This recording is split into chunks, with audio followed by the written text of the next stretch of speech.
વલસાડથી સમાચાર વલસાડમાં પાવરગ્રીડનો વિવાદ ફરી વકર્યો છે।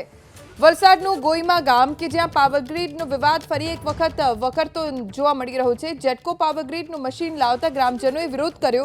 વિરોધ માટે મોટી સંખ્યામાં ગામના લોકો ભેગા થયા। જિલ્લા પોલીસ મામલતદાર સહિતનો કાફલો ઘટના સ્થળે પહોંચ્યો।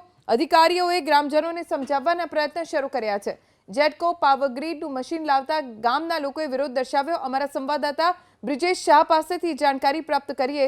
બ્રિજેશ, ગામના લોકોની માંગ શું છે?